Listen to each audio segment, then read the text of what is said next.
Hello everyone, I'm Chandini from Electrical Department, TS College of Engineering, Mandya. Today we're going to talk about our project, Fabrication of Bio Battery for Home Automation, under the guidance of DM Srinivas sir. And our team members are Harshita, Jai Surya and Lakshman. Battery is an electrical device which converts chemical energy into electrical energy.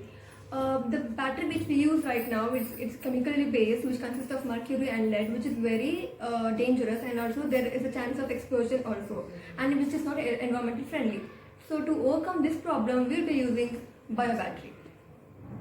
Now let us understand what biobattery is. Biobattery is an electrical energy storage device which is powered by organic compounds. In human beings, we have glucose in our body. The same thing, the enzymes will break down the glucose into protons and electrons. So the same theory is also used in this biobattery. This is our biobattery. This is anode, which is zinc. This is cathode, which is aluminium. The liquid which you can see here is nothing but electrolyte. Electrolyte is nothing but which we have used all the bio waste, that is such as carrot, beetroot, cucumber and citrus fruits. We have fermented this for about 4 to 5 days with the help of vinegar and baking soda for the fast fermentation process. The extracted juice from all the vegetables is known as electrolyte, and we have placed the electrodes inside this electrolyte. We have divided the biobattery into two parts, the first compartment and second compartment. The first compartment gives output almost 1.28 volts and the second compartment will give around 1.28 volts.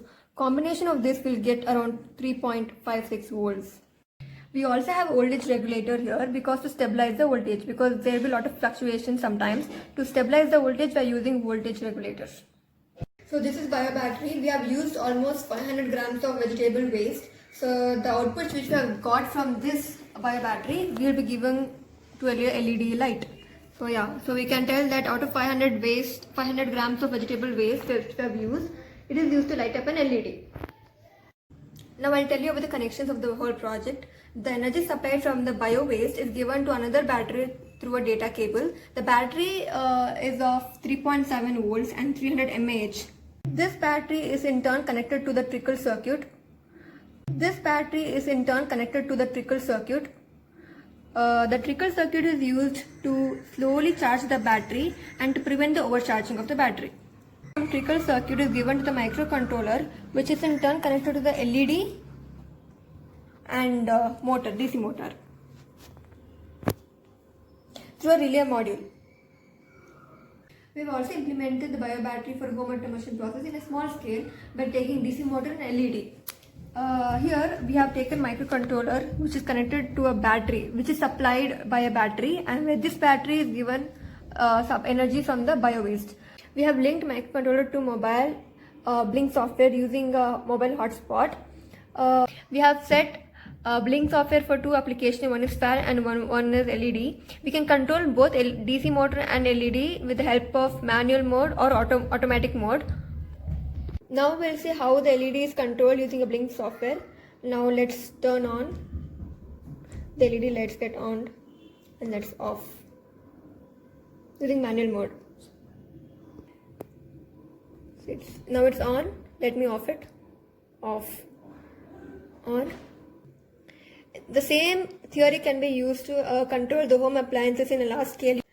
Now we'll see how the DC motor is controlled using Blink software.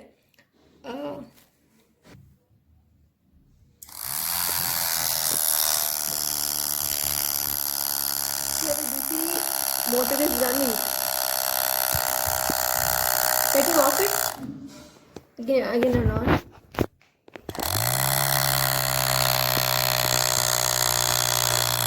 Off. An advantage in the Blink software, that is, it's indicate the temperature. We can also do an automatic mode, that is, if the temperature of the temperature sensor which we have placed here it's called LM35. LM35 is called temperature sensor, and if the temperature exceeds more than 35 degrees Celsius, here it will indicated here, and then the DC motor automatically runs without any manual applications. Since it will take much time for the fermentation, almost 5 to 6 days, so during those time and for the continuous power supply, we can also introduce solar panel for the continuous power supply.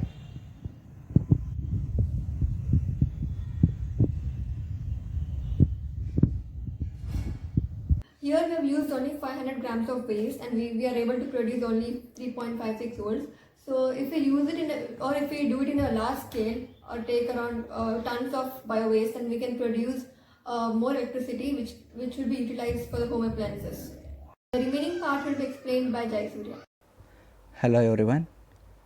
As we come to the result part, we can see the first graph, that is quantity of wastes in gram versus the fermentation duration. Firstly, we used 250 grams of biomass and it took 3 days for fermentation with the additional usage of vinegar as catalyst. This composition generates about 1.28 volts of electricity. Likewise, we did trials for 500 grams and 1000 grams, which took nearly 6 and 12 days respectively for the complete fermentation. So we can observe from the graph that duration of fermentation process depends on the quantity of bio wastes used. The another graph we plotted is that quantity of waste in grams versus the voltage generated. For 250 grams of bio waste, we got approximately about 1.28 volt output. Likewise, for the increase in the quantity of waste, we can observe the increase in the voltage generation, such that we got 1.28 volt of output for 250 grams, and for 500 grams we got 2.56 volts, and for 1000 grams we got nearly about 5.12 volts output. The advantages of our project is that bio batteries are totally non-polluting, renewable and also environmental friendly. These bio batteries can be used at room temperature itself. Bio batteries are very secure to use due to no leakage and explosion like chemical batteries. Bio batteries are scalable on all household appliances and it is the source of energy for future. The waste generated after electricity generation can be used as fertilizers, and the use of IoT based home automation system with which we can monitor and control devices easily. And if we come to the conclusion part, in the present situation of the world, the population is rapidly increasing, and due to this, the production of bio waste is also increasing, and also the requirement for the increase in production of electricity is also increasing. And we can say that these two main problems can be partially solved by the project we have done. Thus, by combining the two main objectives of our project, we can develop a sustainable environmental preservation system which is also eco-friendly. Thank you one and all.